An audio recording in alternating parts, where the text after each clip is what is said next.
The last time people in this country, the Anglos, the Quebecois, and the Native Indians got together on one issue was in 1812. Ladies and gentlemen, I think we're getting there again. We're getting there again. We're not going to stand for the taking of our country based on a pack of lies about 9/11. Okay? We are patriots. We are Canadians who care deeply about our country. We are not conspiracy theorists. Okay? There are deep problems with the official version of 9/11, and we would just ask everybody to just take a close look at the facts. Stop listening to what they're telling you on the TV and on the radio, and look at the facts for yourself that are going unreported. We have scientists, physicists, we have ex-FBI, CIA agents, all on our side who are telling us that 9/11 was an inside job. It could not have been anything other than an inside job. Now, we know when it happened. We know where it happened. We know how it happened. Now, who the hell did it? Well, we're about to find out. I brought a gentleman with me today who is a living legend in Canada, in the resistance movement, and throughout the United States. His English name is John Boncore. He was in Attica in 1971, part of the Attica Rebellion. Falsely accused of killing a police officer that day. Spent years in solitary confinement. Eventually exonerated totally and fully for that deed. In 1995, he was out in British Columbia, Canada, and he was part of the Gustafson Lake standoff. And he led the 35 men, women, and children who were facing down the Canadian Army and the RCMP. Faced down 70,000 rounds of ammunition being fired at unarmed citizens in the country of Canada, where they were placing mines in the ground while banning them nationwide and around the world. Okay? He stood these people down. There has been many attempts on this man's life, and they have not managed to kill him yet. And there's probably a very good reason for that, because somebody up there is looking after him, and these guys know it, because that's why he's here today to speak. And if you don't hear the whole speech today, I want you to go to splittingthesky.net. Take that home with you, Google it, look up his information. It's well documented what he's going to be talking about. His history is all there. You can hear some previous speeches that he's given. And I want to give a special thanks to John Duddy and Calgary 9/11 Truth for working with me to get this man here today. Please give it up for Splitting the Sky.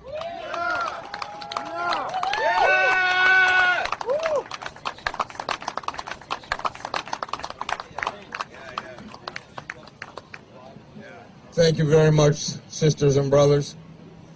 It's a great honor to be here today.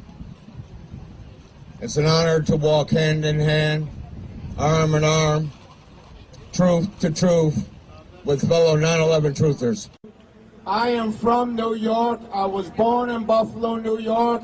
I was raised part of my life in New York City. I know the very grounds that every human being died at ground zero. I know them all. I know the place. As a matter of fact, my family and I were there for 10 days. 10 days before the Twin Towers happened. We left the day before. Something told us to get out of New York. Something wasn't right. We were in fact housed in one of the hotels, which was 1 block away from the Twin Towers. We were in the Marriott Financial Center.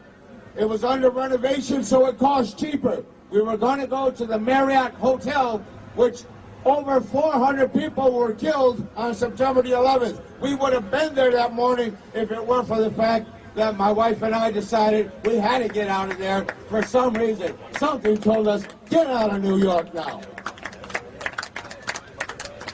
That's that intuitive voice speaking, and when it speaks loud. If we would listen and hear that intuitive voice. There are over 2,800 people that were murdered on September the 11th. Those people are screaming out for justice. Those people are trying to tell the rest of the world that it was not Osama bin Laden that blew them buildings down. Those people are trying to tell the rest of the world that it was an inside job by the Bush administration and it was backed by the CIA and the Mossad and the SAS and the ISI. And they said, we need somebody to get out there and tell this and explore this and research this and tell the world who really killed us.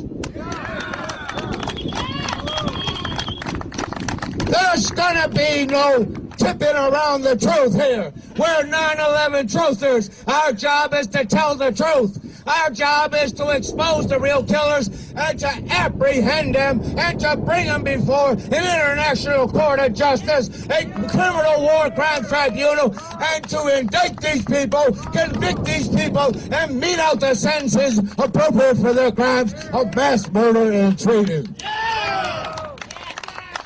If we must appeal to the nationalism, the first question I have standing on Parliament Hill is, why? Why hasn't the Harper government, that basically is the twin brother to George Bush, why hasn't this Harper regime, why haven't they called for an immediate investigation of the murder of 24 Canadian citizens? Why? Why? Because Harper and Bush and leaders from around the world, they all serve the same masters.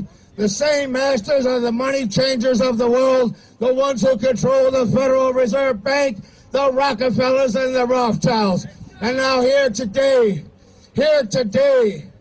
after doing many years in life, of my life in prison and confinement, here today, I come with one specific mission. My mission is to present evidence to the potential of any criminal investigative body that comes down in the future. I'm here to tell you who was behind 9/11. Because after 9/11, Congress automatically did two things. They released billions of dollars in order to finance that war internationally in Afghanistan. That's where they started. Well, the first thing they stole in Afghanistan, and they knew they were going to steal, was the Baku-Tbilisi-Ceyhan pipeline. That was their objective, to seize control of the Caspian Sea basin. That was objective number one. Objective number two was to totally erode and eradicate civil liberties of the American people. Before 9/11, there was insider trading going on up to $15 billion. Now, what they were doing is that they were trading and betting that certain corporations were going to fail that day. Not one person has ever investigated and said that Osama bin Laden or any Arabs have been known to trade put option stocks before 9/11 went down and benefited from the bloodletting. The only way we're going to stop that war is by exposing 9/11 as an inside job. 9/11 was an inside job. 9/11 was an inside job. And if we can't force the RCMP, the New York State Police, the FBI, or any other intelligence agency, national security agencies, if we can't get them to arrest their masters, then we will deputize ourselves and we will apprehend these bastards.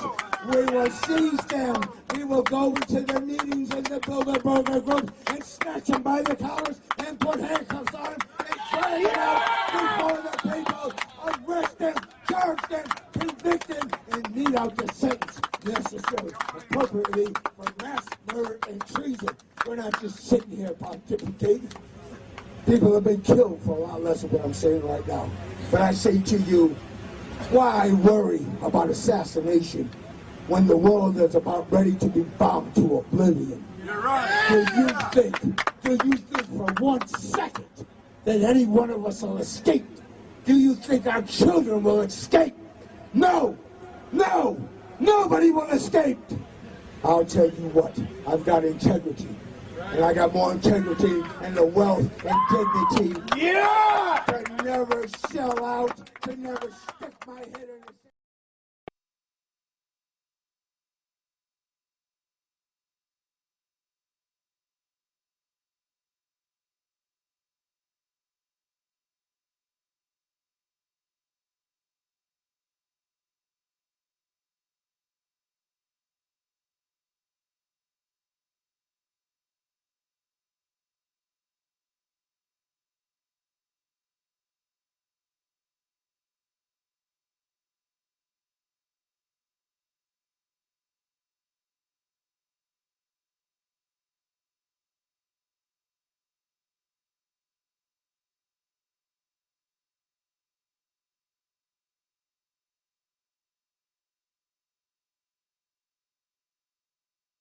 so here we are with Sacagawea, also known as Splitting the Sky, or your former name you went through under the name of John Boncore Hill.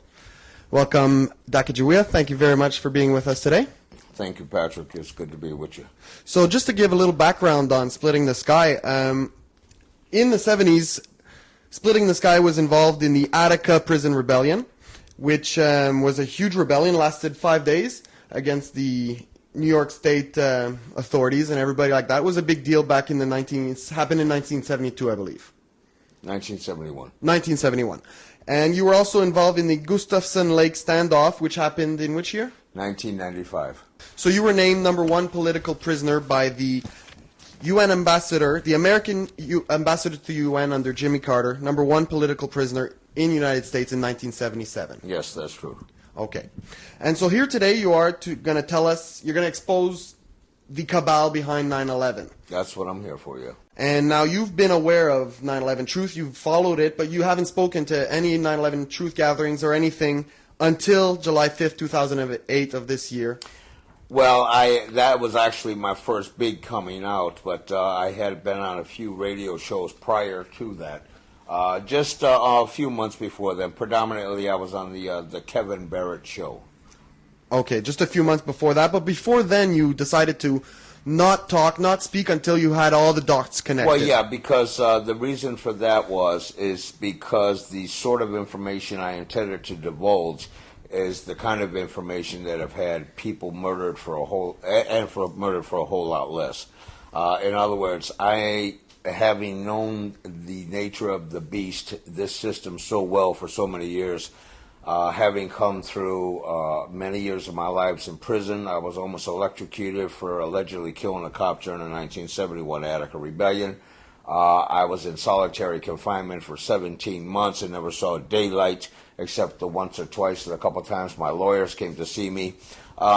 I understand the nature of the beast, and I have watched many people killed and murdered with impunity in these sort of situations. I know how the beast really works outside of that democratic front and that moral front that they put on in person. So I know the nature of the whole corporate military industrial complex, those players that are in control, and I understand that they kill ruthlessly and with total impunity. And so I know of many situations where people have been murdered ruthlessly over the years for being whistleblowers and divulging information. So I said before I come out and make a statement per se on the whole question of 9/11 being an inside job and who those players were, it was my duty. It was my duty to find out who every single player was, to connect all the dots before I came out, because once I come out and show that who the players are, then I'm also prepared myself on every single level necessary to defend myself against an attack. And let that be a warning to those who might hear that and see that. I am prepared to defend myself. I'm not going to be a sitting duck for nobody. I had been for too many years in a very defenseless posture at the mercy of the status quo. So I'll let you know when I was ready to come out that I would be ready to nail you to the cross. I would be able to identify who the players were behind the scenes and expose to the world that those people that died that were massacred at 9/11 were not killed by 19 Arabs, right? Which was the biggest the state-sanctioned conspiracy theory that the rest of the world bought tooth and nail. Okay, now there are other leaders in the truth movement who have done research, and they say, that they're exposing all the criminals. Now, what names, you're going to name some names today that haven't really been named before, really singled out the way they should be. Yeah, and I say to myself once again, I think that there have been many people that have brought out great truths around 9/11 that have identified all the specific areas that truly shows that it was lies that were told about how this could have happened.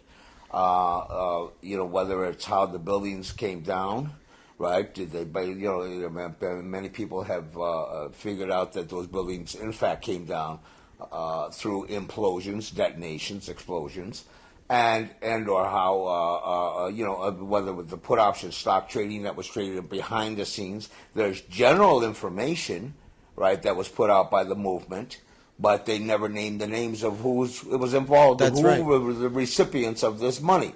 I've always believed that if you want to know what crime was committed, especially on this level here, you follow the money. And then I had started in my investigating, in my research, I was beginning to wonder, like, wait a minute, how come after months, years and years, how come we haven't heard from the FBI or the Securities Exchange Commission or the National Security Agency? How come we haven't heard from their own intelligence agencies, the CIA? Why don't we know? We know we've been told publicly that at that point it was just millions of dollars were traded just days and months before 9/11. Put option stocks, betting on the fact that various corporations were going to fail. Those corporations, a list of 38 corporations relative that had office spaces in 9/11, in the Twin Towers, and or companies like Lockheed Martin and Raytheon, others that were going to benefit from the increase of the military budget after 9/11, which was all which is all a pretext, man, for their incursion into the Middle East. So the point is, how come we're not getting any names affiliated with it? And as I started doing my research, I realized, well, there was statements made by the Securities Exchange Commission that we won't investigate that. We can't release the names of those corporations.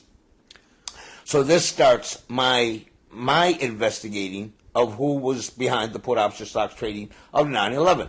And all this investigating, I mean, it's out there on the internet for anybody to find. Anybody could go follow the money by themselves. Yeah, if they choose to take that initiative. So what do you think about the other leaders who, is it that they haven't taken the initiative, they're afraid, or they're controlled by the very people who would have carried out 9/11 attacks? Well, you know what? The point I make here is that, first of all, I see that there is, in the evolution of my research, I see that there is a systemic suppression of releasing the names of the people relative to the corporations who did the put option stock trading behind the scenes. There's only been one name that was affiliated, one company, and that was A.B. Brown, right? And the head of A.B. Brown was Buzzy Krongard, who George Bush appointed as a number 3 man in the CIA to investigate the put option stocks traded on 9/11. Now, but the fact of the matter is, here is the Fox, investigating the coyote, okay, and who raided the chicken house, okay?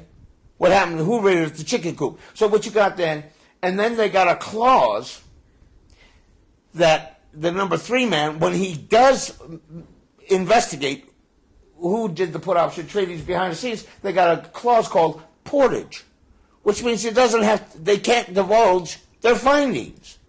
So it's a state privilege, and only the insiders would know who traded, but they would never be released.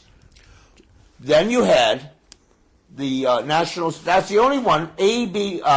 Buzzy Krongard was known to have been a beneficiary of the monies traded on Wall Street beforehand. So there you got a direct link with the CIA involvement, and eventually I bring it to a complete, the operation at 9/11, the imploding of those Twin Towers was brought down by the joint operation of the CIA and Mossad predominantly, as well as participation by the British SAS and the Pakistani ISI. Okay. And to answer your question here, to get to your question, why aren't other people's asking The other so-called... the source? Why, the prominent peoples in the movement. I asked, I tried to get on Alex Jones's show to reveal all of my source. I sent messages, emails, I sent phone companies, I sent phone messages to be on the show. I never even had the decency from Alex Jones to reply to my request to get on there and expose all the players behind 9/11. Now, that doesn't mean that there isn't a lot of good stuff that comes over with interviews, different peoples, but it seems like Alex Jones is more concerned, man, with dealing with elitist. He's an elitist. Well, that's it. I think concerned. There's an elite interviews that are done with well-known, famous personalities, and that the more famous personalities he can bring into his fold, the more Alex Jones becomes a one-man show.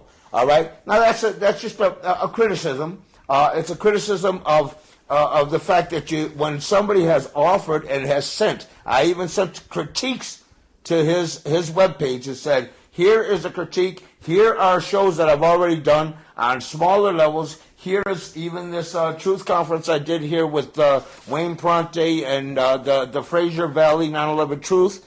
And you can go to the Northwest Conference, Convergence Conference that we did at the border in Vancouver. Here are the players that I've already named. And then I have to ask myself, how come I don't even get the decency of a phone call from well-known personalities like that are supposed to be trying to get to the bottom of 9/11? That's what I think, and I think you can see throughout the movement that there's discontent. There's people wondering why are they how come they can't name the people? Why do they refer to these elusive characters such as the globalists, the elitists, the New World Order? This is so vague. So, in some sense, and that is the ultimate question. Why aren't we naming names? And that's what you're going to do for us today. And that's what I'm here to do today. Okay. Regardless of what Alex Jones thinks or what anybody else thinks. The ADL, I'm not here to appease anybody, but I'm here to send a warning to the populations at hand that we're in a very potential dangerous times, and I'm sending a special warning to my Khanawake people, right, the Mohawk people here in our territories, and I'm sitting in my beloved sister's house in our home, and we're conducting this interview here in Khanawake Mohawk territory. But there is something, and we're going to connect all the dots of the players behind the put option stock, this bloodletting and blood betting. Okay, so 9/11. we're ready to hear it. We want to hear the major players that you're going to name. Okay. And we're ready to hear your story and all the conclusions of your research. Okay. You'll have to indulge me because I like to make sure that when I make allegations that I have got my black and white verifications, the principles and sources of where things come from. So you'll have to indulge. I'm going to be reading some quotes and some lengthy things on to make my case soundproof, to make it soundproof. And so I'm going to tell you that basically the people that are involved in 9/11 were not 19 Arabs commissioned to do suicide attacks on the Twin Towers, but in fact it was predominantly a Mossad operation of many Israeli agents as well as CIA agents, but more so the players behind 9/11 and this ruthless massacre go right to the helm of the Rothschild Rockefeller empire. And everybody below them, predominantly Mr. George Soros, is the person, along with Henry Kissinger, that was behind 9/11. And then I have to give you, in this particular context, I want to start out with a quote from an article by Heather Cotton, who wrote an article called George Soros, Imperial Wizard, Double Agent. In here, she talks about George Soros, and she states from the beginning, from this part here, this part reads, Soros left England in 1956 and found work on Wall Street, where in the 1960s he invented the hedge fund. Hedge funds catered to very wealthy individuals. The largely secretive funds, usually trading in offshore locations, produced astronomically superior results. The size of the bets often became self-fulfilling prophecies. Rumors of a position taken by the big hedge funds prompted other investigators to follow suit. which would in turn force up the price the hedgers were betting on to begin with. Does that sound familiar? Like the put option stocks traded at 9. Yeah. He is the founder of the hedge funds and this insider trading and this put option stock bettings from 1956. That's how he made his And this empire. is George Soros. This is George Soros. This is how he made his billions of dollars on Wall Street as the founder of the hedge fund. And he's an agent of the Rothschilds. And he's an agent of the Rothschilds. Kind of the modern day J.P. Morgan. Exactly. Soros organized the Quantum Fund in 1969 and began to dabble in currency manipulation. In the 1970s, his financial activities turned to alternating long and short positions. Does that sound familiar? Yeah. This is what we're talking about, the put option stocks tradings. So this is what he specializes in, alternating long and short positions. Soros won both big on the rise of real estate investment trusts and on their subsequent collapse. Under his 20-year stewardship, Quantum returned an amazing 34.5% a year. Soros is best known and feared for currency speculation. In 1997, he earned the rare distinction of being singled out as a villain by a head of state, Malaysia's Matahara Mohamad. Oh, really? For taking part in a highly profitable attack on that nation's currency. Through such clandestine financial scheming, Soros became a multi-billionaire.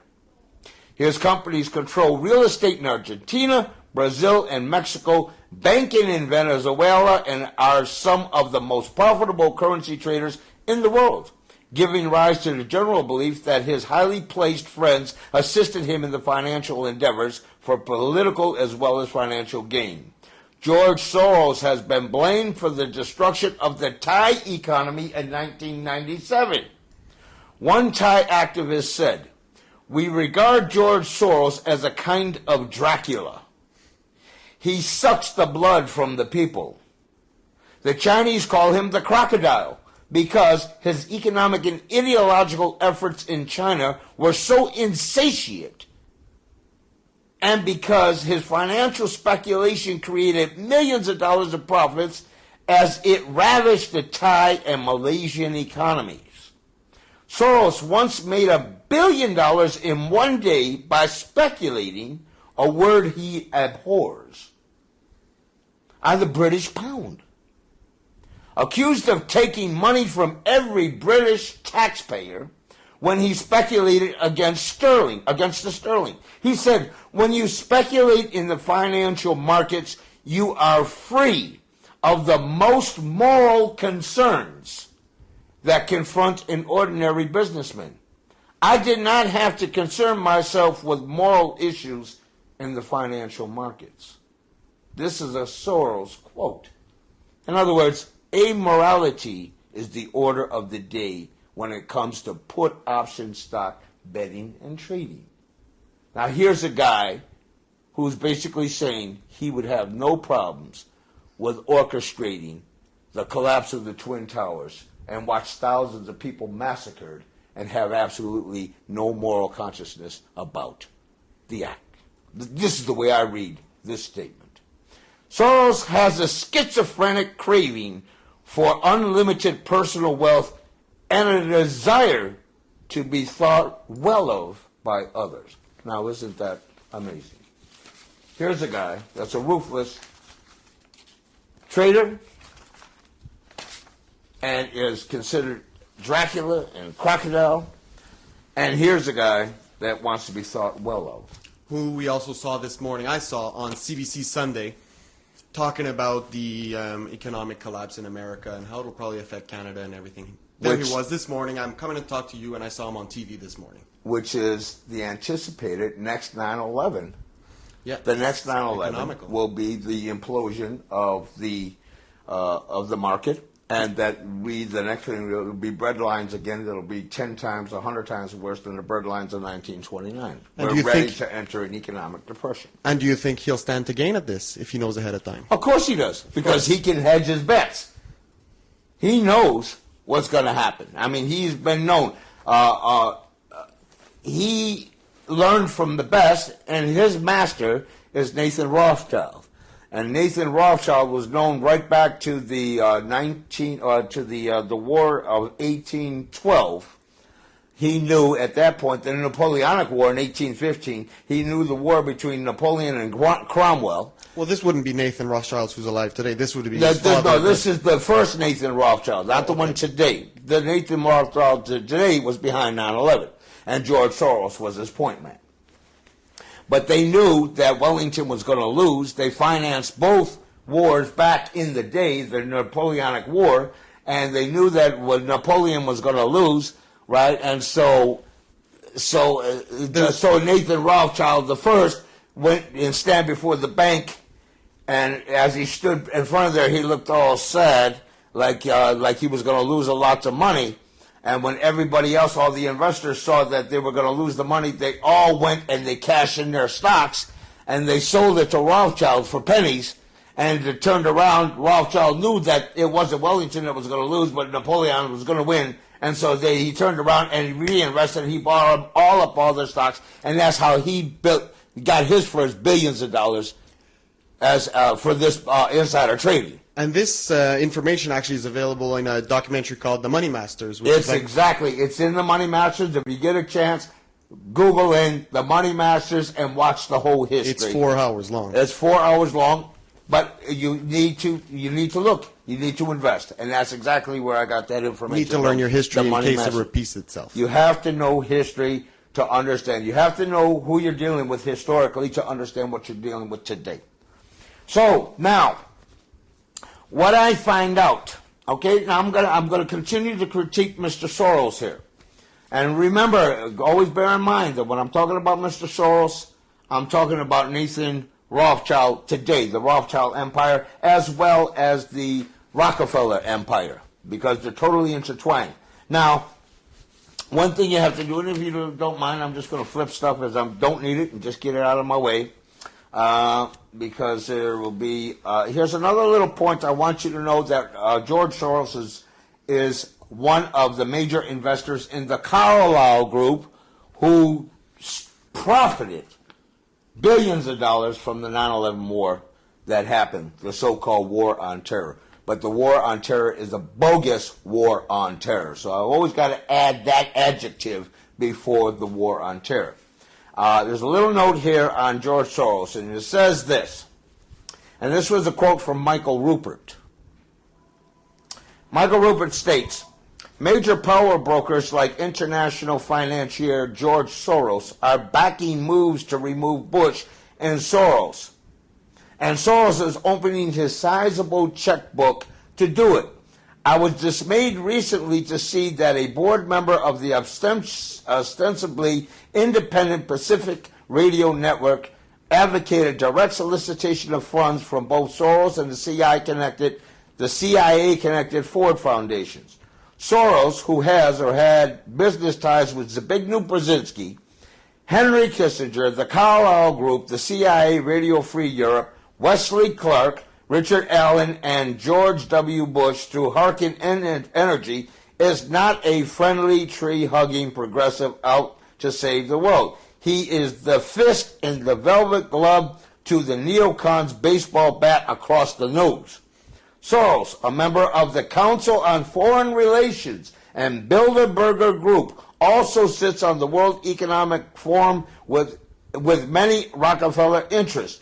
Two excellent biographies of Soros are George Soros, Imperial Wizard by Heather Coton, who I just gave you a quote from, and of the Covert Action Quarterly, Fall 2002, and George Soros, The Prophet of an Open Society by Karen Talbot.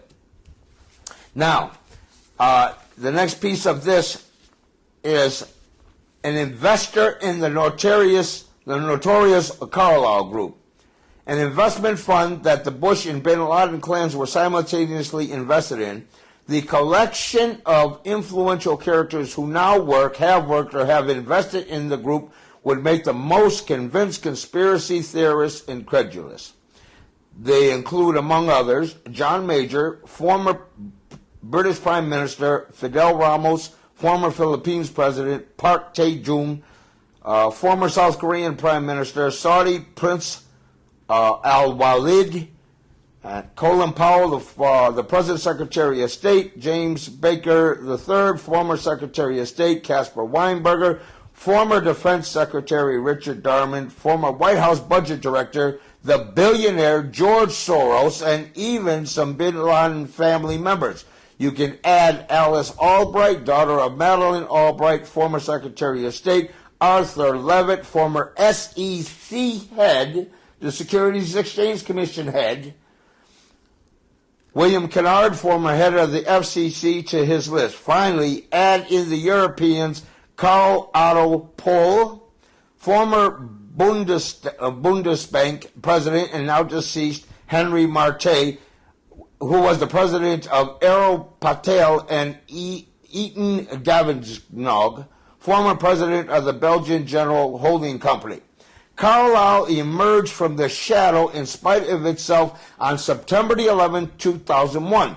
That day, the group had organized a meeting at Washington's Ritz-Carlton Hotel with 500 of its largest investors. Frank Carlucci and James Baker III played masters of ceremony. George Bush Sr. made a lightning appearance at the beginning of the day. The presentation was quickly interrupted, but one detail escaped no one. One of the guests wore the name Bin Laden on his badge. Was Sharif Bin Laden one of Osama's many brothers? The American media discovered Carlyle. One journalist, Dan Briotti, wrote a book about the group's hidden side, the Iron Triangle, and makes an interest in the close relationship between the Bush clan and the Saudi leadership, Carlyle Empire, and then that's the end of that piece. Now, understanding Carlyle Group benefited billions of dollars in profits post 9/11, after 9/11. They're the 11th biggest arms dealing contractors in the world. Soros is a major owner of Carlyle Group with the Bush family. Now, why would George Soros be mad at George Bush and try to finance the campaigns to oust him and Dick Cheney? The only reason for that is George Bush went headlong too fast into Iraq to steal the oil and to destabilize the Iraqi economy and seize their oil. Whereas George Soros, on behalf of Rothschild, likes to do things incrementally. And that means he likes to use a little grease, so to speak, before they screw the public, before they take on their activities. So they like to do things quietly. George Bush Jr. did things very out headlong and kind of dumb-witted. Now, when I was going through my research, I started to investigate. I was thinking to myself, why did the SEC refuse to release the names of those corporations that were traded on Wall Street? Then why did the 9/11 Commission state down the road that, yeah, there were 38 corporations that traded and benefited from 9/11, but it's insignificant. It doesn't matter. We don't need to know that. And then all of a sudden, I started reading interviews I read about this guy named Bill Bergman, who was one of the heads of the Chicago Federal Reserve Bank. And he was investigating the put option stock tradings of 9/11. He was ordered from the Federal Reserve Bank in New York, in Alan Greenspan's office at that time. They were ordered to cease and desist looking into the trading that went on at 9/11. I then read a series of articles by Tom Flacco that basically stated the FBI and the CIA and the NSA, the National Security Association, which had started investigating the 9/11 put option stocks, investigating Americans. Over 100 Americans were being investigated for knowledge of the put option stock trading on 9/11, and yet then all of a sudden they were told that they decided they would discontinue their investigation because, well, they might get sued by Americans for investigating Americans. Well, when did any intelligence agency ever give a damn about that? When? Never. Give me a break. If I had stole, was behind that put option stocks of 9/11, you can believe they'd have come for my ass. Point blank. They'd have been coming for me and anybody else I was associated with. So at that point when I read that, and I seen that they were thwarting investigations by FBI, CIA will seem to be complicit in the investigations with this portage clause, I said, hey, there's a cover-up going up here. And the only time you're going to get this kind of cover-up is when the people that are at the total helm of the financial empires are ordering cover-up. Because, why? Because they're involved. So when I read this thing about this Bill Bergman, that he got fired from the Chicago Federal Reserve, and I says, well, wait a minute. Now, I remember when 9/11 first happened because, well, basically, because as I have stated on the Hill there the other day in all my other interviews, my wife and my 4 children, we were there promoting this autobiography right here. The autobiography is Splitting the Sky from Attica to Gustafson Lake. And we were there 10 days on the Hill, or in New York, 1 block up the street from the Twin Towers, and we were there promoting the book. We could have spent 2 more days there, but we decided on September the 10th, the day before 9/11, that we're going to come back. We're going to go visit my sister in Buffalo, New York. And then from there, I was going to go to McGill University and do a talk about Gustafson Lake and about the autobiography. But then I thought, well, we could save 2 more days. But I had this very funny feeling, this eerie feeling, I got to get out, I got to go. We got to get out of here. My wife says, we got to get out of here. There's something wrong here. Mm-hmm. We had that intuitive feeling, get out. Something told us, get out. So we get out September the 10th and we travel, and we come all the way up here, and ironically, we ended up right here at this house with my beloved sister, my Ganyanga sister, Continetta, and we stayed here for a month. Over a month we were here.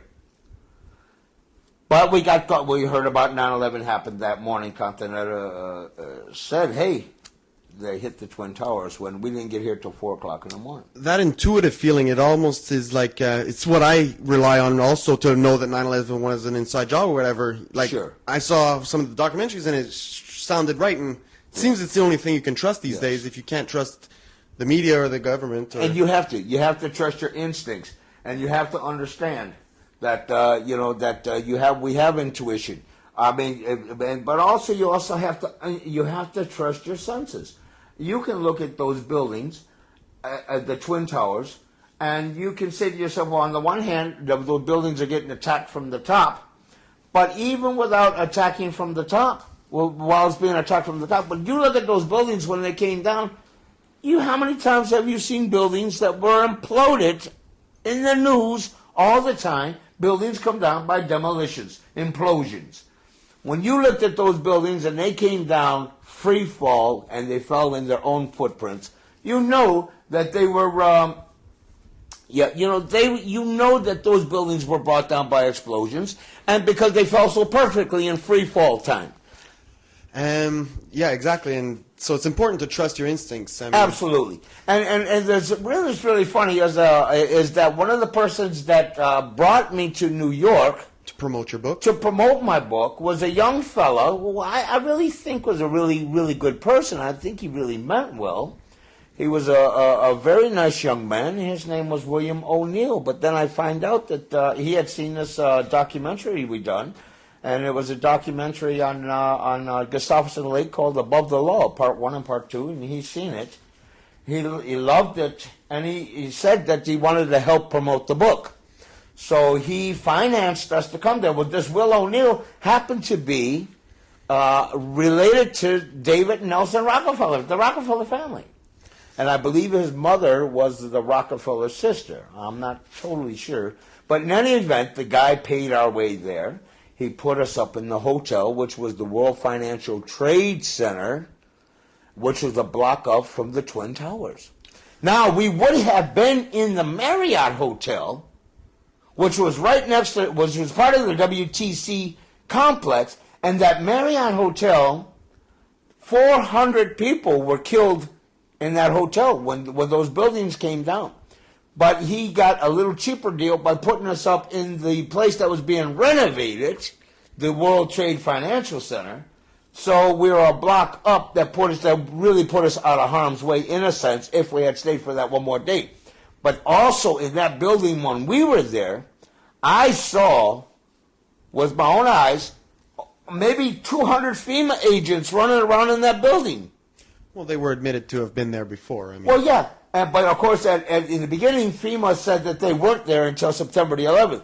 But the reality is there was an operation known as Tripod, which was conducted as a bioterrorist attack, an anthrax attack, for September the 12th. It was a scheduled attack, right? It was sort of a crisis management drill that was going to go on September the 12th. Well, as far as I'm concerned, and I'll get back to it as I tell you the whole evolution of the research here, I'll get back to it to show you that Tripod, which was run by Jerry Hauer, who was the head of the Office of Emergency Management, which was a bunker that was financed and built by Giuliani.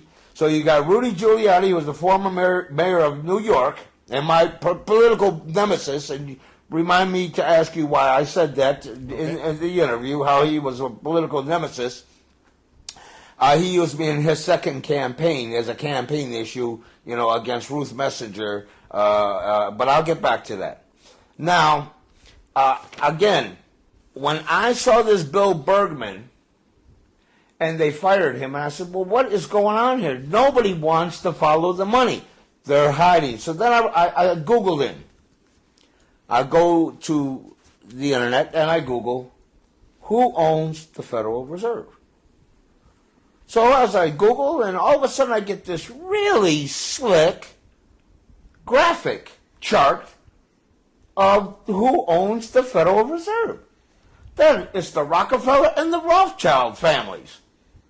And then I go down and I look all the corporations that are listed under their holdings, and I find out that all those corporations that are listed are on a list that I had saved. There was a guy, the SEC refused to let the list go. They banned it from being released on the internet. It somehow had gotten to the Securities Exchange Commission in Canada. Canada released the information of the names of the corporations. Those corporations were then sent over. Well, there was a guy by the name of Ian Mulgrew, who happened to be somebody that had written articles about me relative to Gustafson Lake. Ian Mulgrew then gets a copy of all the corporations. At that point, I was not computer savvy, and I didn't know how to cut and paste. But what I did do at that point is I just wrote down the names of the corporations. Next day, his articles were taken off the internet, off of the Vancouver Sun website. So I got these names, or the names that I got of the corporations. We had Merrill Lynch, we had American Corp, American Express, American International Group, or AIG, which plays prominent. Remember that, American International Group. Remember the name Maurice Hank Greenberg, because he plays prominent. AXA, SAW, Bank of America, Bank of New York, Bank One Corp, Bear Stearns, which has gone down, which was totally bought out for $2 a share. It collapsed. Boeing Corp, Carnival, Chubb Corp, Cigna, Citigroup, which is going kaputs. Mergers and acquisitions, let's remember that. Continental Airlines, L3 Communications, Lehman Brothers, hey, this morning, kaputs. Somebody ate them up. Lockheed Martin, which did really well after 9/11 because they contracted a lot of the military hardware through the Carlyle Group. Lone Star Technologies, LTV, Delta Airlines, General Motors, Rockefeller controlled Hercules, Marsh, and McMillan. Now, don't forget that name. Paul Brenner was at the helm of that, was the CEO, and he was the first mayor of Iraq. But also in Marsh and McMillan, Marsh and McLeland, remember the name of Hank Greenberg, Maurice Hank Greenberg's son, Jeffrey Greenberg, who is a controlling interest in Marsh and McLellan, MetLife, Morgan Stanley Dean, Northwest, Progressive Corp, Raytheon, Royal Caribbean, Royal Sun, Southwest, United Airlines, U.S. Airways, Vornado, WRC Grayson, XL Capital. Now, these were the 38 corporations that traded for the put option stock bettings. I said, now wait a minute. If I could just dig this up, and I'm a complete novice at the internet. If I could dig this information, well, somebody is not digging it up. For what reason? Why? So when I put those together and I finally make the match, I match the list between the corporate holdings of Rothschild and Rockefellers. Most of those corporations are listed there, and automatically I put the fact Rothschild, Rockefeller knew those buildings were going down. They were in their buildings, and then I knew at that moment that that they were behind 9/11. Now, it's an also known fact that the Twin Towers were in a big insurance dispute for years relative to the fact that they were laced with asbestos. And the asbestos contamination in the building was told they had to remove it. It would have cost them well over $1 billion to set up the scaffolds to take the asbestos out of the buildings. Right after 9/11, I was on WBAI in New York, and I said, look, as far as I'm concerned, 9/11 was an inside job. The day after 9/11. The day after 9/11. Well, after Ari Fleischer told the world, watch what you say and watch who you say it to, which was really saying this is the beginning of a police state. You run your mouth, we'll kill you. Now, this is your answer to why a lot of people don't really want to get right to the heart of the beast who was behind 9/11, because they're basically saying, we will kill you. And that was from Ari Fleischer, right, on behalf of the corporate beast. So, of course, I told Ari Fleischer, just like I tell anybody else, to kiss my fine-looking Mohawk butt, because the truth is more important of what really happened there. And I've lived through massacres, and I've been shot at, I've been almost killed a number of times, and so all that stuff means nothing. What means something, right, to me personally, is that my two youngest children right now, all my children have a path of peace paved for them before. And I'm concerned about the fate of humanity. And it gets bigger, it gets worse. So when I make the connections that it's Rothschild Rockefellers, then I Google in the Rothschild Empire. And as I did that, I came across an article written by a woman from Serbia who wrote an article on the Rothschild Empire. Now, in there was a critique, right, of this one right here. And I got to the end of this article, and I read this thing about in the article on the it's called the Rothschild Octopus. And in the article, she critiques the Rothschilds' interest in foreign countries, undermining like Milosevic in the Yugoslav, destabilizing them, undermining Edward Shevardnadze in Georgia, and installing their puppet, the U.S. puppet with the Rothschilds, Shakaveli, which is in there right now. We'll get back to him towards the end of this interview. But one of the guys that Soros was a puppet. A puppet for Soros was a guy named Branko Shevrinkovsky. And I was reading this, and it says Soros is involved in the Macedonian mobile phone company MT via Stonebridge Communications Company, in which he has stocks. Incidentally, MT is indirectly controlled by the Rothschilds through the Blackstone Group. Now, Blackstone plays prominently in circumstances. You hear that? Blackstone. We're talking about the Blackstone Group here as a major financial investment group which was founded in 1985 by their agents George Peterson, and Stefan Schwartzman, a Khazar. Both of them had previously made careers at Rothschild branch offices, Lehman Brothers and Kohn Loeb. Blackstone Group is the leading stockholder of Deutsche Telekom. On the way to their goal, the Rothschilds bring into play reforms, transitions, shocks, therapies, elections, referendums, secessions, revolutions, civil wars, military interventions. Nations are offered freedom, democracy, voluntary enslavement in return for their independence and resources. So what this does is this connects George Soros and Rothschilds to the Blackstone Group. Now, the Blackstone Group is the next company that we're going to critique, because it was the Blackstone Group who put up $111 million with Larry Silverstein, his $14 million, and that joint finance was able to purchase the lease to the Twin Towers. So now you got the Twin Towers, which is basically nicknamed Nelson and David Rockefeller. That is two white elephants, an insurance liability. They can't collect on insurance through the proper means, but they received, Larry Silverstein and the Blackstone Group bought the Twin Towers from, and this was arranged through Ken Eisenberg, who was the president of the Port Authority in New Jersey, who had the title over the Twin Towers. They bought that.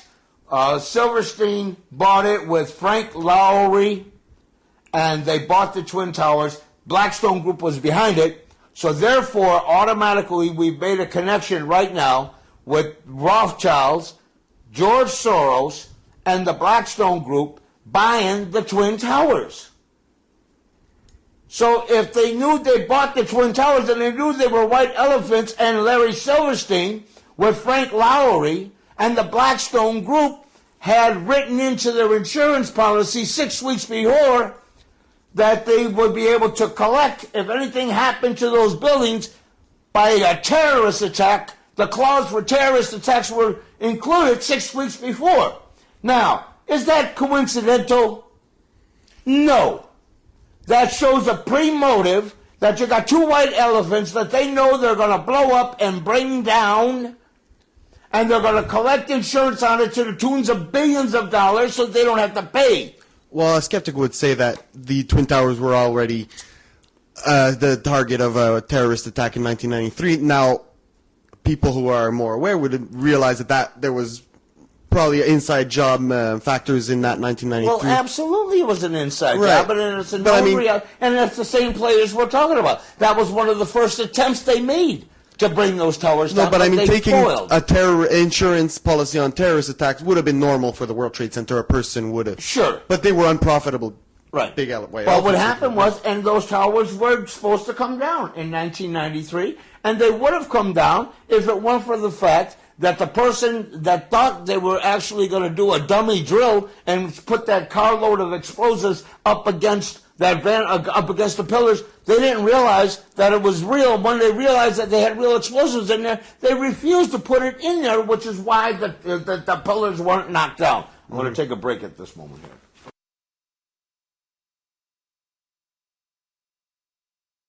Okay, so anyways, what we got there is you really have, and I was reminded by a friend of mine here, my brother Wayne, is that the Port Authority was basically, actually it was losing a lot of clientele. And I believe it was losing clientele relative to the fact, and people weren't renewing their leases there because there was asbestos, and it was under contention as an insurance liability and a health liability. And then also, as we know, because when Christine, what's her name from the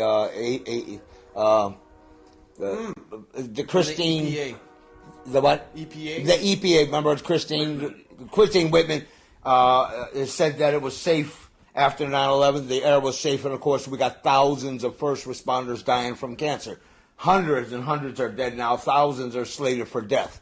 So we know that that's how much of a liability that place was. Anyways, there were two white elephants they had to get rid of.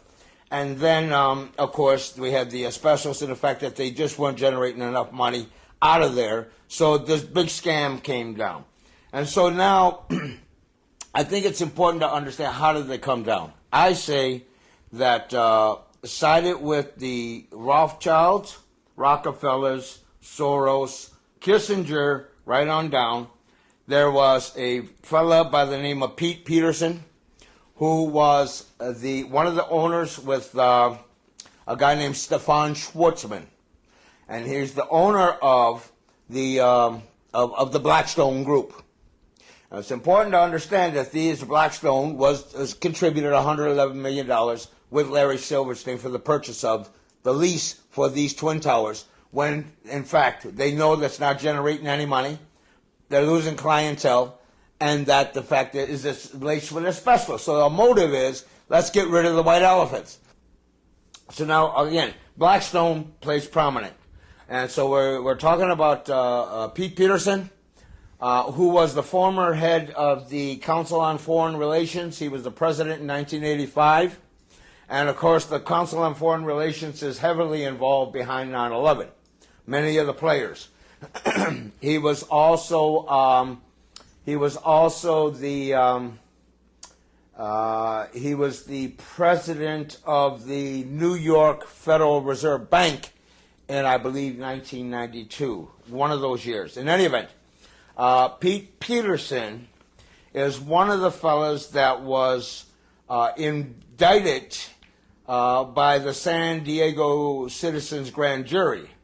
And they were, it was called the Biographical Information on the 16 individuals cited by the San Diego Citizens Grand Jury as deserving further investigation for the charge of conspiracy to commit mass murder. Now, it's important to critique who they got here because long before I even saw this, I was already tracking on the key players. And so it's important to understand what these people were charging these people with indictments. Now, what you're talking about the San Diego or the San Francisco, this is a group of citizens who got together to Yes. Because the judicial bodies weren't doing anything. Because exactly, they took the law in their own hands, and they had their own judiciary commission, a grand jury, and there's L.A. and many other different states, right, had conducted grand jury hearings.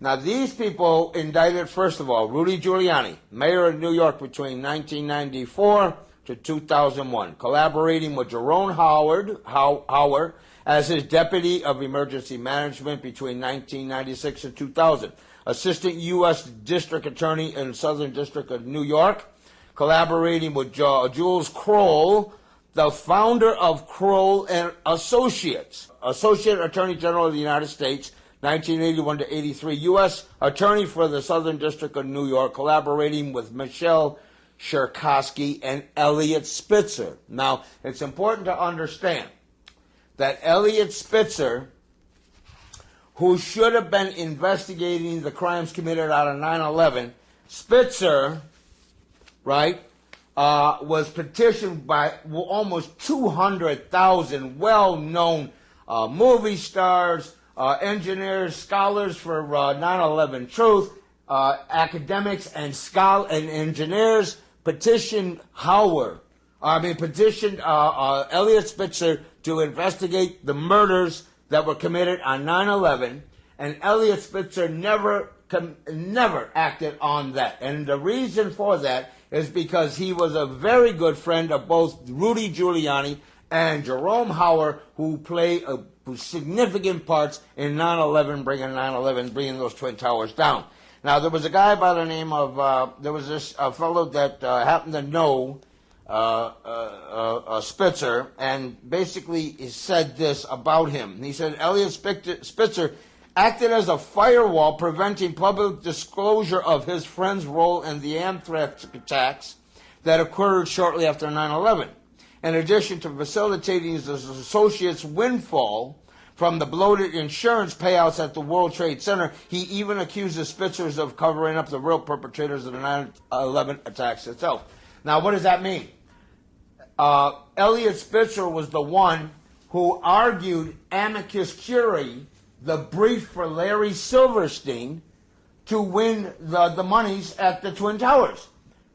Elliot Spitzer, it was a conflict of interest. Elliot Spitzer argued before a justice in the Southern District, the person that heard this lawsuit for Larry Silverstein to collect $4.5 billion in insurance scams, payback from the Twin Towers, was none other than Michael McCarthy. Michael McCarthy is now promoted to, and he granted the $4.5 billion. Michael McCarthy is now the Attorney General of the United States. Another person that should have been investigating the crimes around 9/11 was Michael Chertoff. Chertoff was at that time, he was in the criminal investigation unit of the Justice Department. He's supposed to investigate the 9/11 massacres, the crime scene. But he never did, because the crime scene was covered up by Rudy Giuliani. Rudy Giuliani offered, put up a police line around 9/11 and refused to allow any investigators to come in and investigate the steel girders that came down, which would have clearly shown that they were cut at a 45-degree angle with thermite, as Stephen Jones and Richard Gage and others in the academic communities have told us that they did find residue down the years down the road. They have found residue from ground zero that showed that thermite was used there to cut those steel girders them into 30-foot sections, all the way from the top to the bottom, so to conveniently load them up in by the tons. And Kroll Associates, which is Jerry Hauser, which is next, Kroll Associates had the contract for all of the security there. So Jerome Howard lets in the agents that set up the explosives, which I'm getting to, the Mossad agents, and Jerry Hauser then allows it with the backing of Rudy Giuliani. Giuliani, knowing that there's going to be this bogus bioterror attack conducted on September the 12th, FEMA was spent there as a part of the cleanup crew. But they also put up police lines so nobody could investigate what happened there. Otherwise, they'd have shown that definitely everything that came down in the towers, including human beings, was turned to a white powder. And it only could turn to a white powder if, in fact, there was enough energy in that building to blow them into a hot white powder. Nothing survived. No bones, no bodies, nothing. No computers, nothing. No chairs, no tables, nothing survived. It all turned into powder, which saturated the whole city area for miles and miles, to a foot deep. That's what we got out of the Twin Towers. You were saying about Michael Chertoff. Yeah, Michael Chertoff should have investigated 9/11, but he didn't. And subsequently, because he didn't do it, he would have been investigating his own Israeli Mossad agents and friends. One, Jacob Alexander Colby, who we'll get to momentarily. Two, Savan Kurtzberg. They, in fact, did investigate the so-called 5 dancing Israelis, which we will get back to in a second here. But they investigated them for 71 days. Then quietly, they sent them back to Israel without indicting them. They were the high suspects for setting the explosives in the Twin Towers. Chertoff then was heading that investigation, but quietly sent them back to Israel. And Chertoff then became the head of Homeland Security today. And I also believe it's correct that Chertoff is a dual citizen of Israel and America. Yes, he is. He has dual citizenship, so does McCarthy, and so do many others. And also I believe that his mother was one of the founding members of the Mossad, of Chertoff's mother. Yes, as a matter of fact, I believe his family, I believe it was Chertoff's family, that were one of the founders of Israel. Yeah. His families are one of the original founders of Israel. Okay, so now they should have investigated, but they didn't, because it was a cover-up. They knew it was an inside job. Okay? So now we got Jerome Howard. He was a deputy mayor, director of Mayor Giuliani's Office of Emergency Management between February 1996 and March 2000.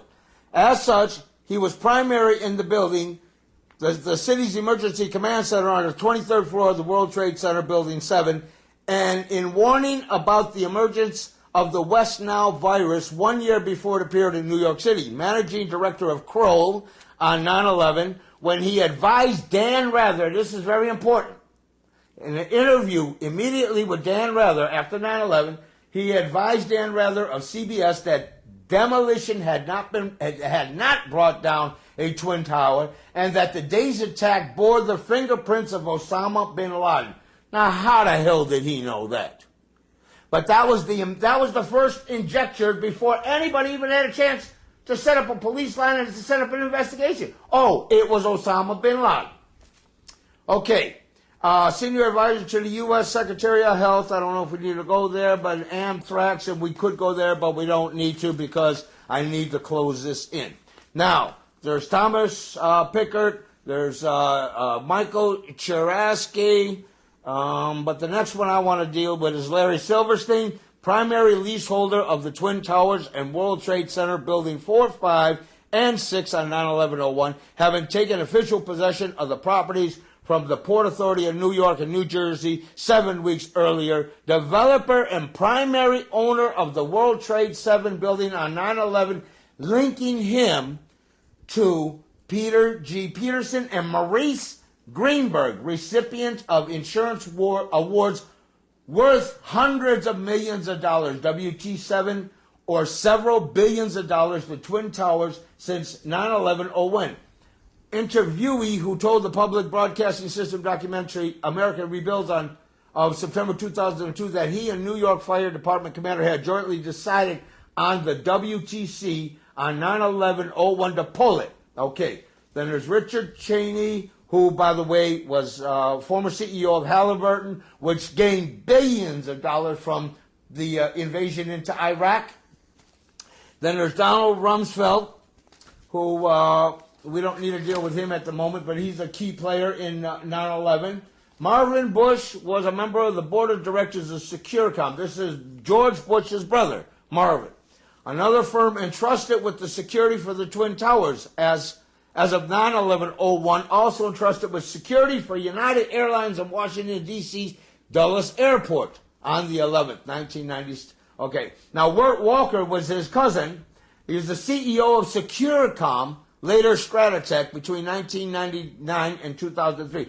He was with George Bush's brother doing control of security around 9/11. He, with Jerry Howard of Kroll Securities, allowed the demolitions experts to come in and set up to blow the Twin Towers. Now, Eberhardt we won't deal with, but Paul Bremer is someone that we really want to deal with right here. He's the first mayor of Iraq. Paul Bremer, and one of the signers of the Project for a New American Century. Paul Bremer, the executive with the Marsh and McMillan, which was one of the companies that benefit of the 38 corporations for 9/11 put option stocks. He was the executive with the Marsh and McMillan insurance firm, 295 deaths in the South Tower on 9/11. CEO of M&M's Post 9/11/01 Marsh Crisis Consultancy, offshoot between 2000 of October and May 2003. Presidential envoy, and I'm going to skip all that and go right down to, he was the chairman of the U.S. Congress National Commission on Terrorism between 1999 and 2000, a period in which he too warned of catastrophic terrorism, screaming that could cause tens of thousands of casualties and cause the American people to be screaming for a response. That was a year in advance, the head of the terrorist commission saying that something was going to happen in America that he warned of would create a catastrophic terrorism that could cause tens of thousands of casualties and cause the American people to be screaming for a response. The example we use is Pearl Harbor, managing director of Kissinger Associates between 1989 and 2000, a U.S. ambassador at large for counterterrorism between 1986 and 89. Pete Peterson, CEO of the Blackstone Group, one of the three leaseholders, Pete Peterson, one of the three leaseholders, along with the Bank of American Securities and General Motors Acceptance Corporation of World Trade Building Number 7 on 9/11/01, thus sharing in unquestioning receipt of $861 million in insurance payments for the demolished WTC-7, February 2002, also chairman of the Federal Reserve Bank of New York and Council on Foreign Relations. On 9/11/01, the Blackstone Group, an investor in Kroll Inc. Who's Kroll Inc.? Jerry Howard owns, controls Kroll Inc. He's the head of Kroll Securities that allowed the Mossad to come in and wire the place up. Who owned it? The Blackstone Group, an investment in Kroll. 1993, in an investment of the American International Group insurance firm receiving $150 million or a 7% stake from AIG in 1998. Maurice Hank Greenberg owned, it was the tycoon, insurance tycoon that put the insurance protection on the Twin Towers. He is the one, AIG is one of the beneficiaries of the put option stocks. Maurice Hank Greenberg, his son Jeffrey Greenberg owns 7% of the stock in Blackstone, the Blackstone Group. But, and according to this, AIG, then headed by Maurice Greenberg, a former chairman of the Federal Reserve Bank of New York and the Blackstone Group, a partner with Kissinger Associates and AIG from February 2000 onward. At the time the venture was announced, Peter G. Peterson was quoted in the press release. In this new global economy, with its requirement for cross-border mergers and acquisitions, for government privatizations of major industry, and for restructuring of industries battered by the recent global financial crisis, we believe that each of these entities brings some special knowledge and expertise to the table. We at Blackstone very much look forward to working with AIG, American International Group, and Henry Kissinger's and Associates, capitalizing on these opportunities. Now, we've tied AIG, Maurice Hank Greenberg, who, by the way, Greenberg Torrig, which is the law firm from Florida, is the one that argued before the Supreme Court the theft of George Bush's stealing of the elections in 2000. He's the one that argued before the Supreme Court and got the Supreme Court to rule that George Bush was the winner when clearly Al Gore was the winner of that. So that's the same firm. Now, okay, and now we got AIG with Blackstone Group, with Pete Peterson, who's Blackstone, Stefan Schwarzman, as well as Henry Kissinger behind 9/11. They would not put up $111 million. You are not going to tell me they put up $111 million for two white elephants, wrote in a clause for terrorism, and collected $4.5 billion later, as well as $15 billion in put option stock tradings on the blood that was let. We went from bloodletting to blood betting, and you can bet that this guy here, if the sheriff of Wall Street, Elliot Spitzer, fell on his own gun, you can believe that the chief of Wall Street will not allow these crimes to go on unchecked. Now, while we're talking about Blackstone, all right, I just found out recently from my beloved sister over here in Khanawake, Mohawk territory, that she had been in contact with a woman from Germany.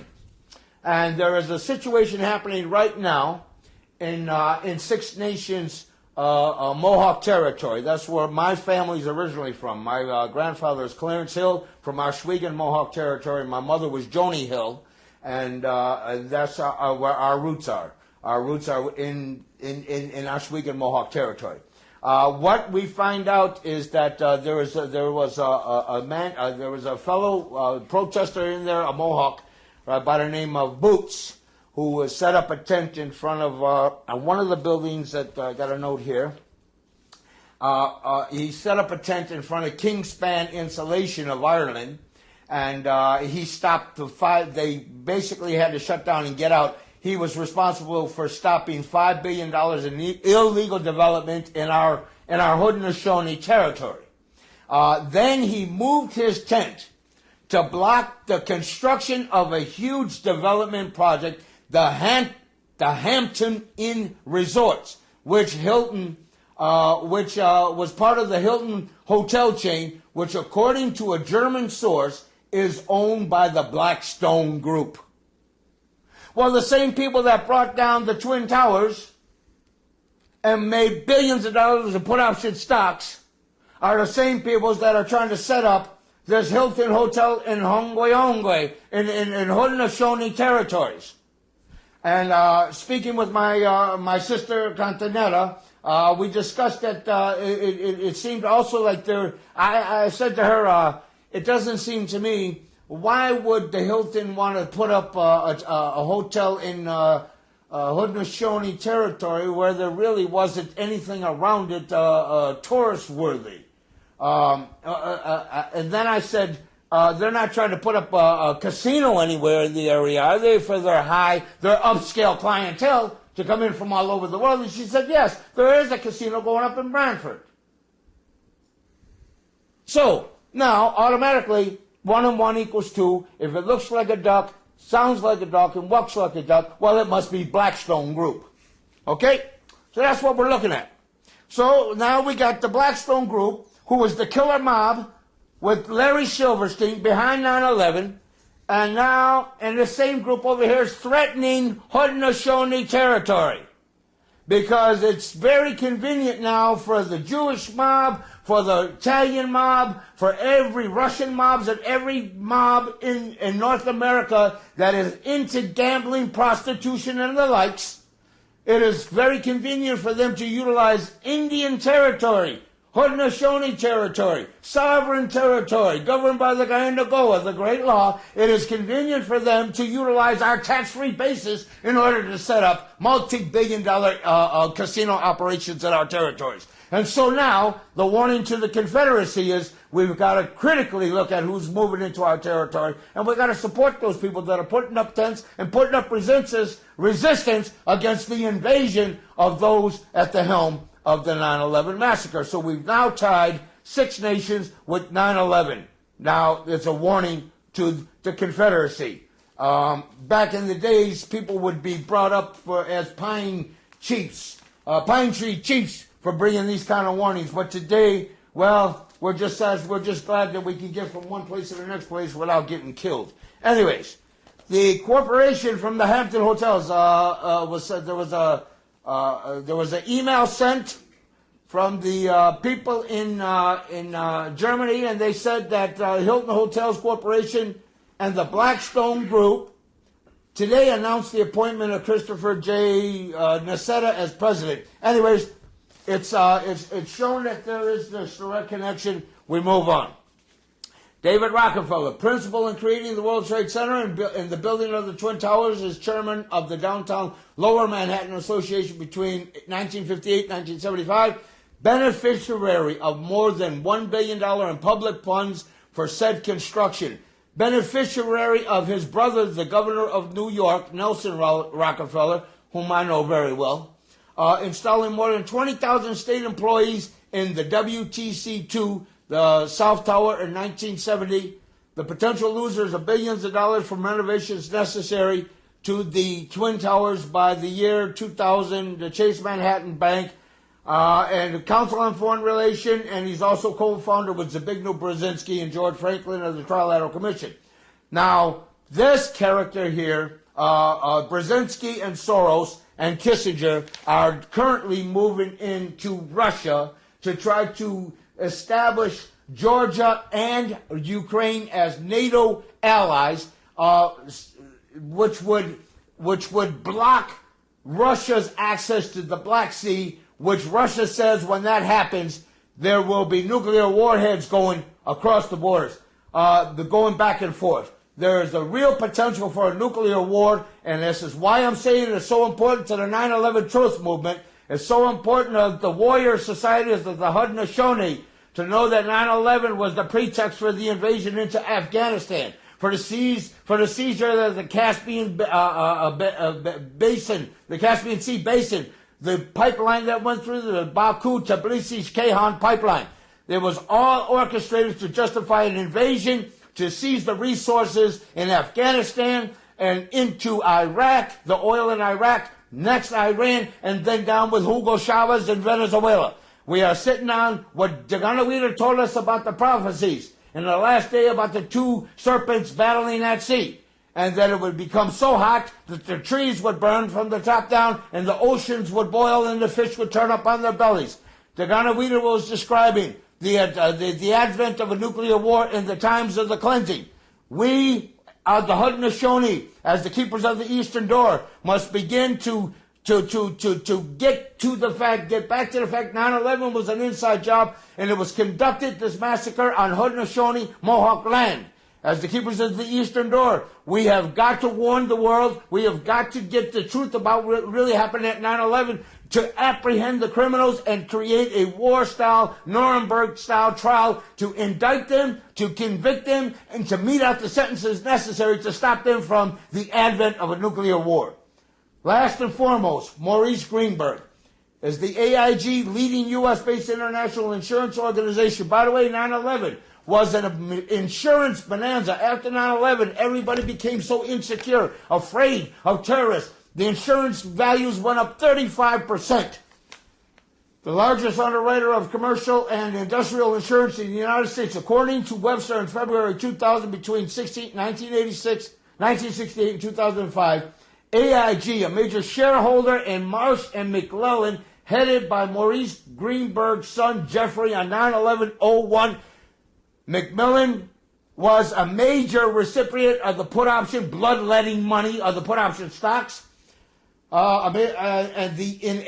Ace International, another insurance firm headed by Maurice Greenberg's son Evan on 9/11/01, and in Kroll Associates, Jerry Howard let them set up the explosives in the building. AIG connected to narcotics trafficking and money laundering by a CIA-funded predecessor, the Star Corporation, and reporters, and so on and so forth. All right, now, has this ever happened before? Well, during the 1967 Six-Day War, Lyndon B. Johnson was advised that the Israelis had attacked the USS Liberty, and they bombed the USS Liberty where there was an American flag, 34 American sailors that were on a ship that was a spy ship for the National Security Association. They bombed these American sailors. They napalmed them to death. They killed they wounded over 170 sailors. When LBJ heard about this, he thought Egypt was attacking the Americans, so he sent out war airplanes. He sent out air bombers, attackers, air fighters. While they were en route, Robert McNamara ordered them back when they found out that Israel was behind this false flag operation and had killed the Americans. They let Israelis get away with this mass murder, and to this day they've been exonerated, and they said that it was in fact an accident, but in reality they knew. Lyndon B. Johnson called off the operation when he found out that Israel was behind this attack. Now, on September 11th, 2001, there was reported that there was a van of Israelis that were apprehended on the George Washington Bridge with a van full of explosives, C4 plastic explosives, as well as thermite, and they had also box cutters and everything else to be able to bring down the Twin Towers. There's a guy by the name of Savan Kurtzberg. He was seen when they developed the photographs from his camera, holding up a lighter with the Twin Towers behind it, and what the signal is that we lit the fuse to blow. There was a call that went into the police that said that there was this van that was going through the Holland Tunnel. They were going to try a diversion, and that Palestinians were seen running through, were seen going through, and that they should be apprehended. After, there was also another guy a year before then who had warned. He was in this Jamal cemetery.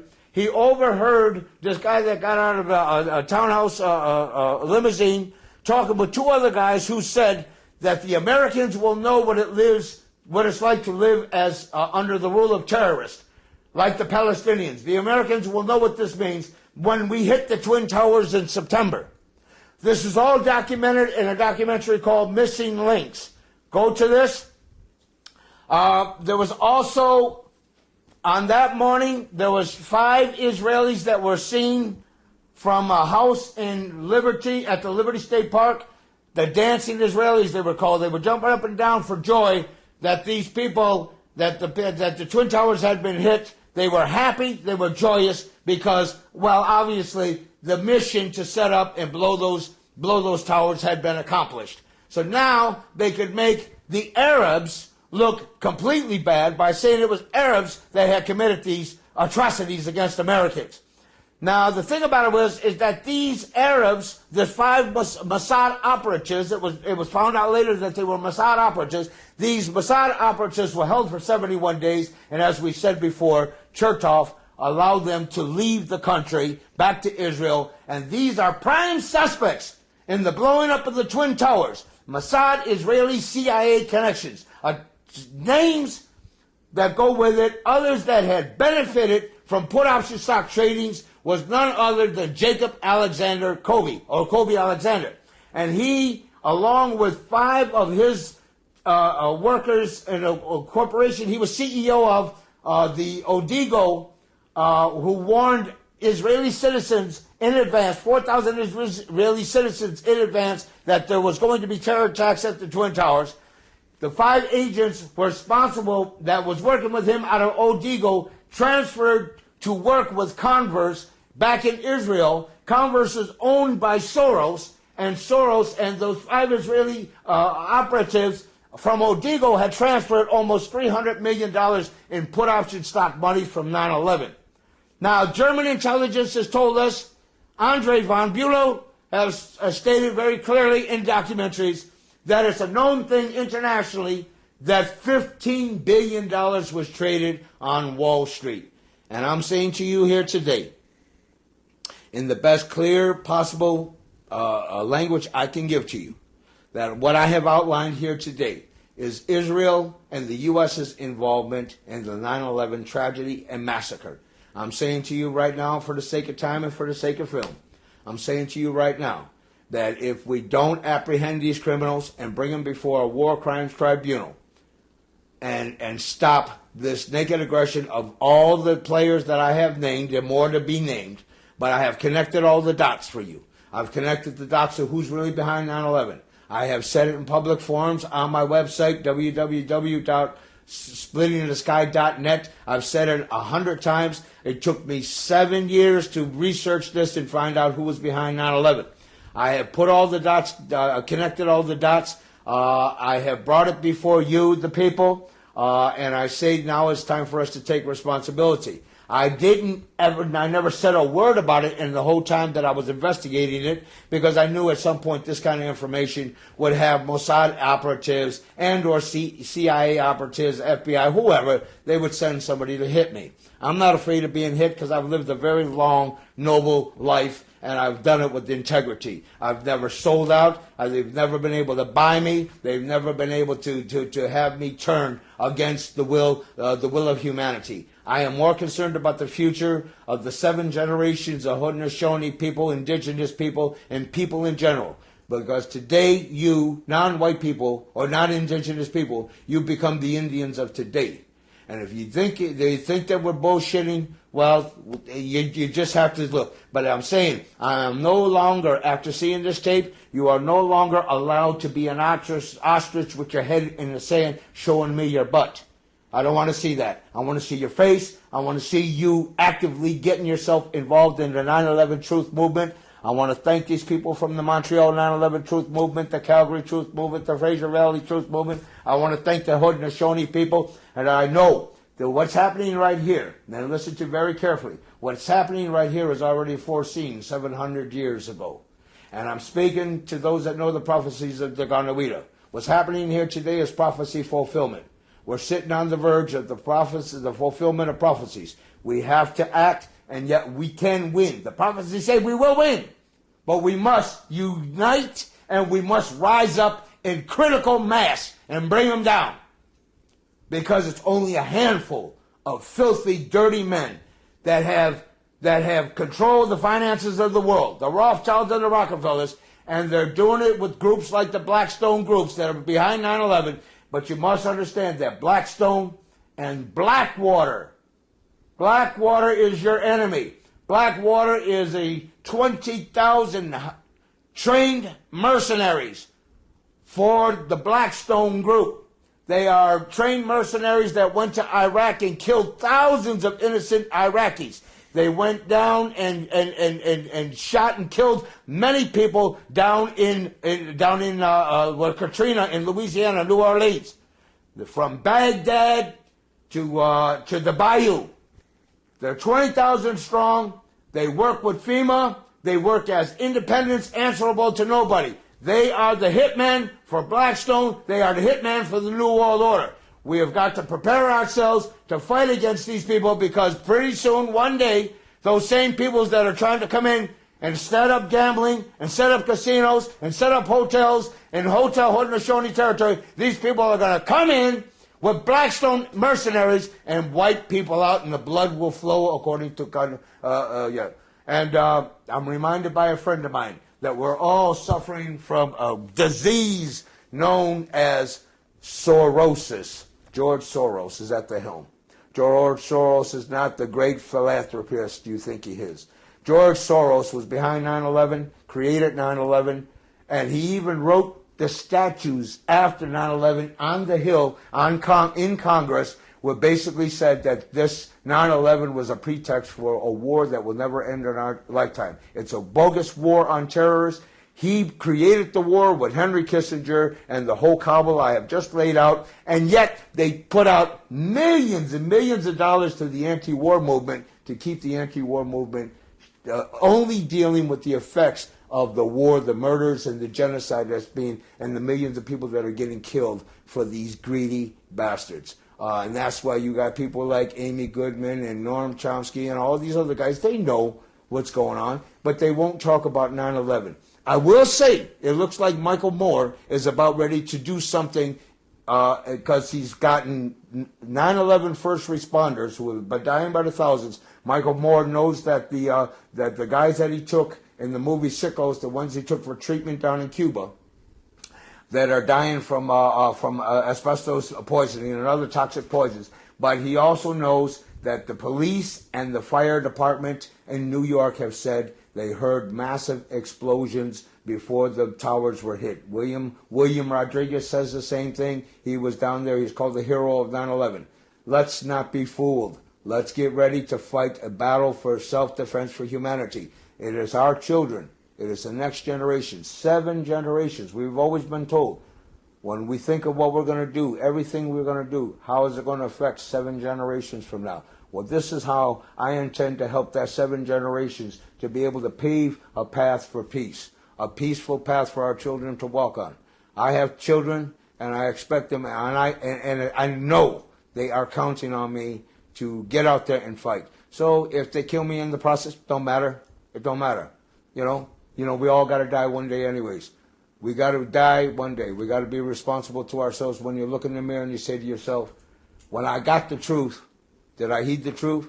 Did I fight for the truth? Did I fight against the evil intent of those who are in control? Or do you say to yourself, no, I didn't, and I failed? Well, what are you going to think of yourself? What kind of opinion will you have of yourself after it's all said and done?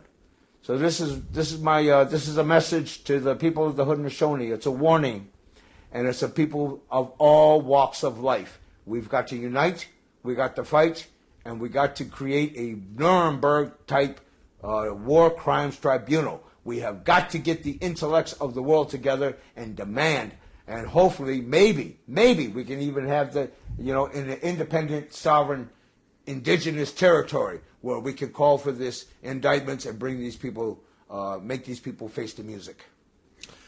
Wow. Well, Daka, thank you very much for all this explanation. I mean, this is information that a lot of people can find out for themselves, and you can find out that it's all these Israelis, but yet it seems that people are afraid to name these names. Fear of being called an anti-Semite, fear of getting killed, but really what they have to fear is nuclear holocaust. That's right. And that's the dilemma that's the dilemma you got. We either let these knuckleheads continue on the path their destruction path that they're going. We either let them go and take us into a nuclear war, as prophesied by Khanawake and other visionaries of all time, and we intercept them and we stop them at the helm, and we create a world that's a nuclear-free world, or we get out there and we let it happen. So we either let them happen or we try to stop them. And our job is to stop them. When you see you're wrong, you got to stop them.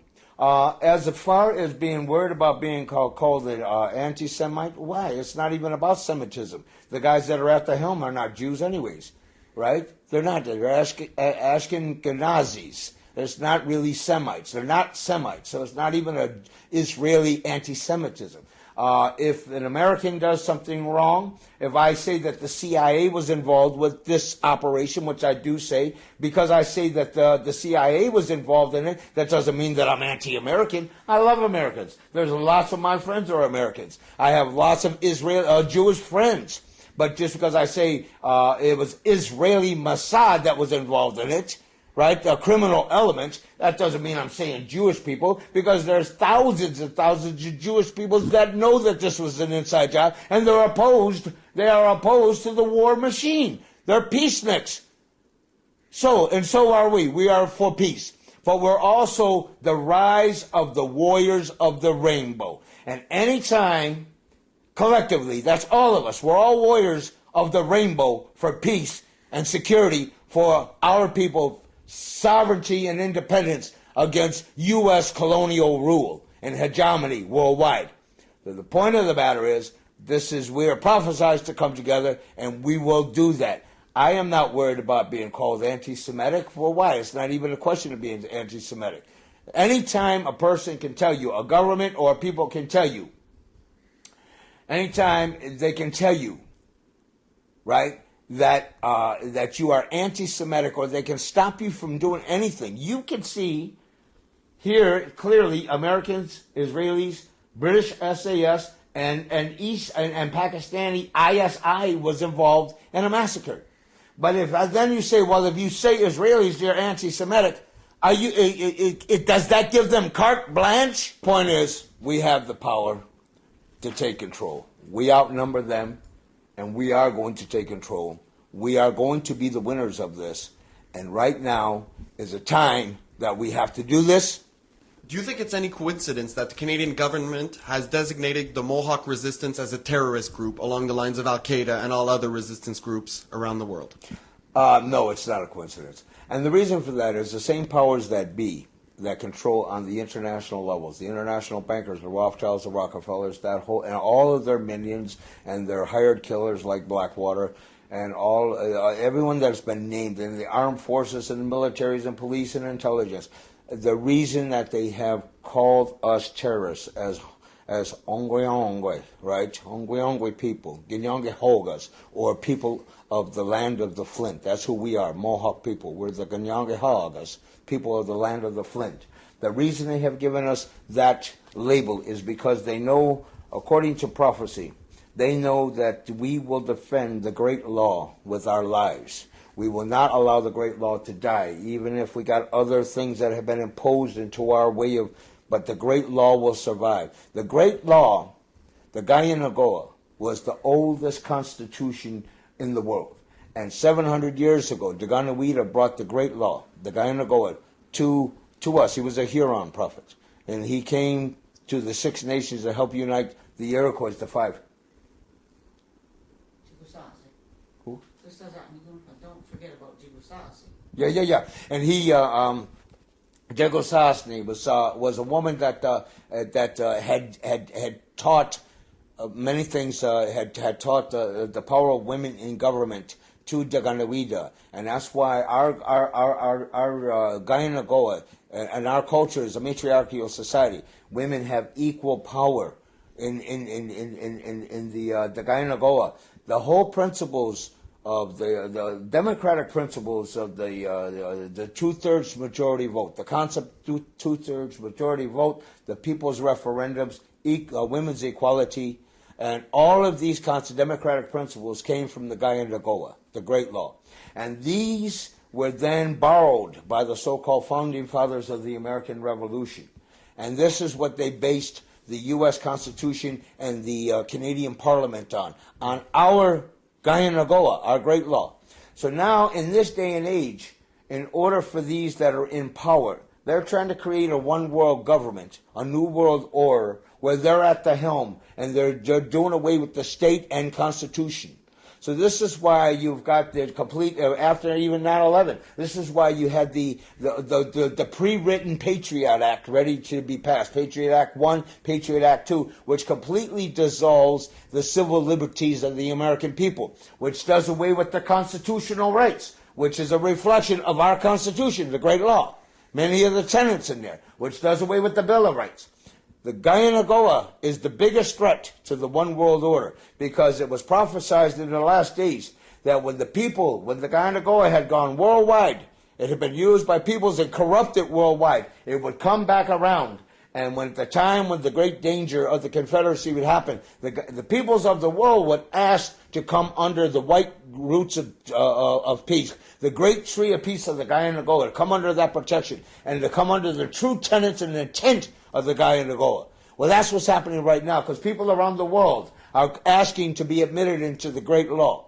The powers that be recognize that the Constitution we have, the right to self-determination, independence, and self-government, right, lies within the Confederacy. The reason they call Mohawks terrorists is because we will not relinquish our duty to protect the Gayanagoa, the Great Law. And that's why they call us terrorists, because we're not afraid to engage them on any level necessary to protect the Great Law. Our right to self-determination, our right to independence. Well, that's good to know for us 9/11 truthers that we'll have the Mohawk on our side. Well, and we'll have you on our side. Yeah, we're... Thank you very much. Oh, I also actually quickly wanted to ask you, would you think there's what's the significance to calling the federal election in Canada right now faster than they calling it after the American election, and it's going to happen before the American election? What do you see in that significance? Well, I really believe that they feel that the 9/11 movement, truth movement, is getting can rapidly amass, and they do not, because we're amassing so fast and so strong. And with all this information, we're going to move faster and quicker, and it's going to go like a spark in a prairie fire. When it happens, you have to ask Harper, who was George Bush's twin.